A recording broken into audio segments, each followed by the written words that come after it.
Assalamu alaikum wa rahmatullahi wa barakatuh. Welcome to the program where we discuss the noble life and the noble seerah of the Prophet sallallahu alaihi wasallam. May the choices of blessings be upon our Master sallallahu alaihi wasallam, upon his household, upon his companions, and whoever follows in their footsteps ila yawmiddin. Today we are discussing another chapter in the life of the Prophet ﷺ. If you've been following in our previous program, we spoke about the Islam of Sayyidina Hamza radiallahu ta'ala an. We then spoke about the Islam of Sayyidina Umar ibn Khattab radiallahu ta'ala an, and how the Islam of these two individuals provided great support for the Muslims, that they were openly able to express their religion. They were openly able to provide support to one another, and they were able to further the cause of Islam. Sayyidina Abdullah ibn Mas'ud radiallahu ta'ala anhu said that the Islam of Sayyidina Umar was a great help for the Muslims, and his Khilafah was a great source of expansion and victory for the Muslims. And all of this was achieved through the blessed blessings of Rasulullah sallallahu alaihi wasallam. As we know that the Prophet of Allah had made dua for Sayyidina Umar ibn Khattab radiyallahu ta'ala anhu, that Allah blesses the religion through him. So this was our discussion in the previous program. Now, moving on to the next phase of the seerah, the Prophet ﷺ, along with his uncle, faced a very difficult period which we refer to as the boycott years of the mission of the Prophet ﷺ. So, towards the end of the 7th year of the Prophet ﷺ's mission in Mecca, the Quraysh became adamant that now we need to kill Muhammad sallallahu alaihi wasallam. Enough is enough. And so, when Abu Talib realized that the situation is becoming very dangerous and very volatile, Abu Talib, along with his tribe, went into the valley of Mecca, which we refer to as the valley of Abu Talib. So this is just outside of Mecca, and there's a valley, and there's only one entry point. The entire tribe of the Banu Hashim had all gathered under the leadership of Abu Talib, and they all went into this valley, and they remained here for at least 3 years. So the details of the incident is as follows. The Quraysh got together and they said, we will not buy, we will not sell, we will not marry our daughters, nor will we take anyone to marry from the people of Abu Talib, Banu Hashim.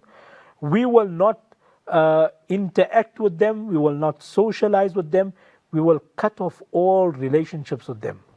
So this was called the boycott. Very, very difficult period for the Prophet ﷺ and his followers.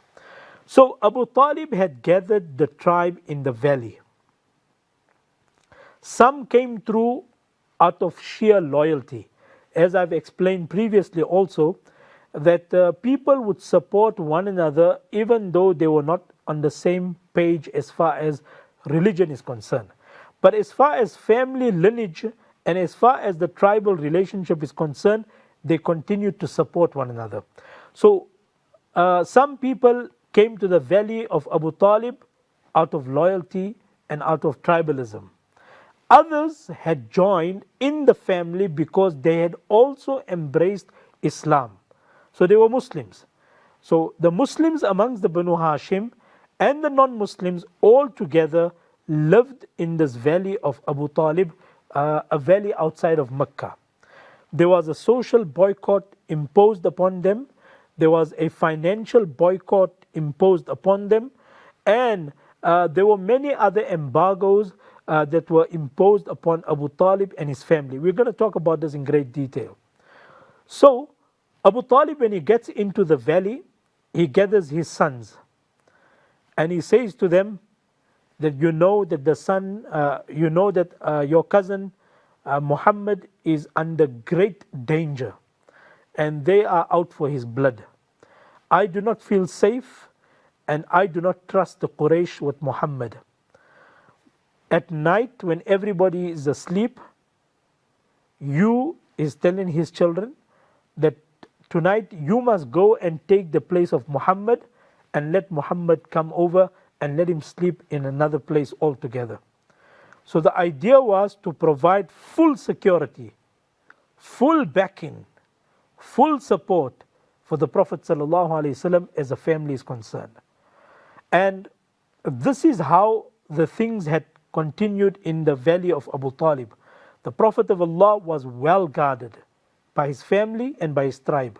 Abu Talib and his sons and the people along with him all showed loyalty and full support for the Prophet ﷺ. Abu Talib is not a Muslim, but he's supporting his nephew out of loyalty and love for the Prophet ﷺ. So, that is the situation in the valley of Abu Talib. Precautionary measures are taking place.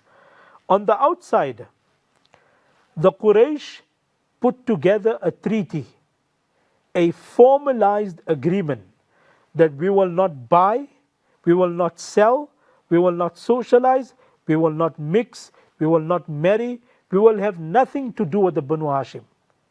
That is Abu Talib and his people. So long as Muhammad is amongst them and they don't hand over Muhammad to us to execute him, we are going to impose all forms of boycott upon Muhammad and his family. This agreement is formalized and it's hung in the Kaaba. This agreement is hanging in the Kaaba. And this agreement remains binding upon everybody in Mecca. You cannot mix with the Banu Hashim. You cannot mix with Abu Talib. You cannot buy from him. You cannot sell with him. You cannot do anything with Abu Talib. No business relations, no social relations, and nothing to do with the family of Abu Talib.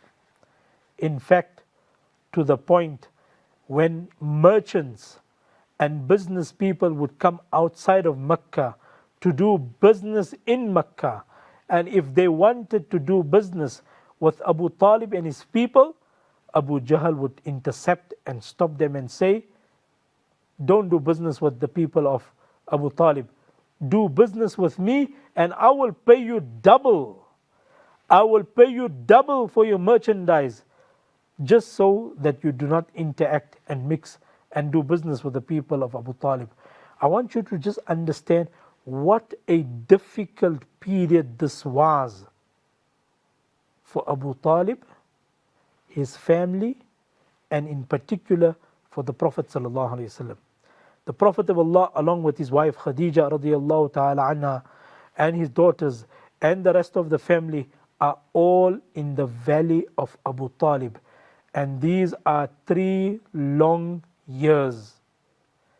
3 long years where there's all forms of boycott taking place upon them, and they are surviving. And the period becomes very difficult. It becomes so difficult that the people inside of Mecca would hear of the crying of the babies in the valley of Abu Talib because of hunger and because of lack of supply. And people would find it difficult that how the family of Abu Talib is suffering and we are living in peace here. The children would be crying out of dire hunger in the valley of Abu Talib. Bilal radiallahu ta'ala anhu says that there was a period in the valley of Abu Talib where the Sahaba and we would defecate like the defecating of sheep and goat. Meaning, because of the lack of supply on our side and because of the lack of nourishment on our side, there was so little that even if we had to go to answer the call of nature, it was like the droppings of the sheep and the goat. That's how we suffered. And they say we would survive on anything that we would get. A date, sometimes on leaves, we would survive in the valley of Abu Talib. And not for 1 day or 2 days or 1 week or 1 month or half a year or 1 year. For 3 long years. 3 long years. They had to endure the difficulties, the pains of the boycott in the valley of Abu Talib. So this is the situation happening in the valley of Abu Talib. And this is the situation in Mecca. When we return, we're going to discuss how this entire period unfolds and how the Muslims return back to Mecca. Stay tuned. Assalamu alaikum wa rahmatullahi wa barakatuh. Welcome back to the second segment of our program. We are busy discussing the boycott and the embargo that was imposed upon the Prophet sallallahu alaihi wasallam in the valley of Abu Talib. Now, for 3 long years, the Muslims suffered in the valley of Abu Talib. Imagine you are not allowed to buy and sell with the people of Mecca. That's financial boycott. Imagine you are not allowed to interact and mix with the people of Mecca. That's social boycott. And imagine you are not allowed to marry the people of Mecca, and the people of Mecca are not allowed to marry any of their children to yours and yours to them. 3 long years where the Muslims had suffered. What happens is now things start changing. There's a change of heart in Mecca. And Hisham is the key role player in all of this, in getting the treaty dismantled and cancelled. So Hisham, he said, one day he had a thought and he felt guilty. That how is it that we are enjoying peace and prosperity and we enjoy so much of freedom, and we eat and we sleep and we drink, whereas our family, because his mother was from the Banu Hashim, Hisham's mother was from the Banu Hashim, so he had links, although he was not directly from the tribe of Abu Talib, but through his mother he was linked to them. So he said, how is it that our family is suffering and we enjoying ourselves here? So he started canvassing. And he thought to himself, how can I rally support against this treaty that is against the Muslim? So he goes to Zuhair and he says the same thing to Zuhair, who's his friend, that how is it that we enjoy so much of freedom and the Muslims on the other side in the valley of Abu Talib are suffering and they are our family? And Zuhair says, what do you expect me to do? I'm just one person. We need to gather more support. And like that, they go to 3, 4, 5, 6, 7 people and they rally support against the Quraysh, against their policy towards the Muslim. So they came up with a plan. And all these like-minded people, one of them is Mut'im ibn Adi. Mut'im was a great sympathizer of the Muslims, even though he was a non-Muslim. So Hisham, Zuhair, Mut'im and many of the others, they got together and they hatched a plan. And they said, tomorrow we will go to the gathering of the leaders of the Quraysh. And Zuhair will stand up. And he will put the case forward and the argument forward. And then slowly Hisham will stand up. And then slowly the next person. And slowly the next person. And in this way we will be able to get our case heard. So the next day, the next morning, they go to the leaders of Quraysh. And Zuhair stands up. And he says that, how is it that we are moving about freely and we enjoy all these freedoms, whilst the people of Abu Talib are suffering a great deal. Something needs to be done. And Abu Jahl stands up and he says, how can you talk like this?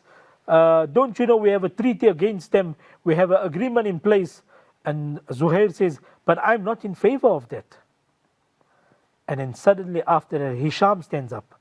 Hisham says, yes, I agree and I concur with Zuhair.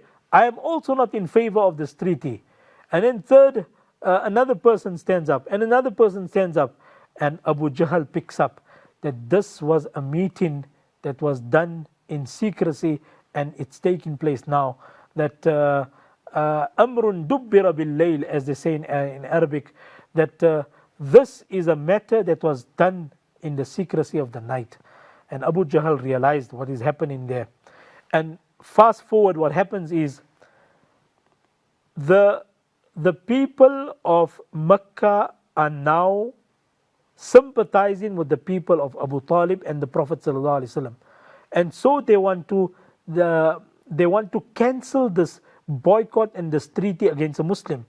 And with that intention, when they open the door of the Kaaba to tear up the agreement and to cancel the agreement, lo and behold, when they open the door of the Kaaba, where they were expecting to see the treaty hanging there, suddenly that treaty is eaten up by the termites. And nothing is left of the treaty except the name of Allah. And that entire treaty is null and void. When this happens, the Muslims rejoice and they once again come back to Mecca and they return to their homes and they continue now living in Mecca because the treaty is cancelled. The treaty is now null and void. So, discussing this incident, the ulama say, the points that we learn from here is, number one, the Muslims endured great difficulties and they were even boycotted in this regard. Social boycott, financial boycott, not allowed to join family ties and get married in the family of Abu Talib or to take a girl from Abu Talib's family. All of this took place in the span of 3 years. The ulama write that these were one of the difficult periods of the Muslims in Makkatul Mukarramah. I want you to just pause and think for a moment that if you were pushed into a valley and you got no supply and your children are suffering, your children are malnourished, the women folk in your family are suffering, many of them are pregnant, but they cannot go out because of the boycott. How long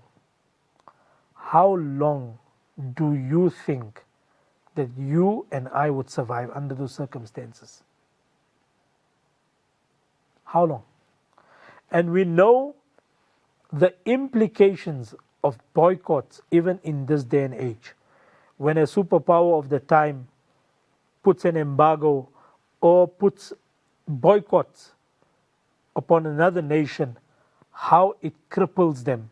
You cut off access to the broader markets.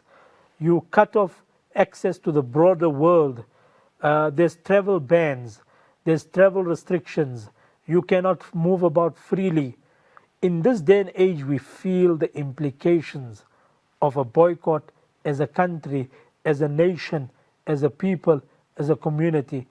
Imagine for 3 long years the Prophet ﷺ had faced it. Number one. Number two, we learn of the loyalty of the family of the Prophet ﷺ that supported him, the Muslims and the non-Muslims amongst them. The third thing we learn from here is that there are sympathizers on the non-Muslim front for Muslims even today. So we learn from the story of this boycott that there are many people in Mecca that did not support the idea of the boycott, And not only that, they were actively involved in getting this treaty cancelled.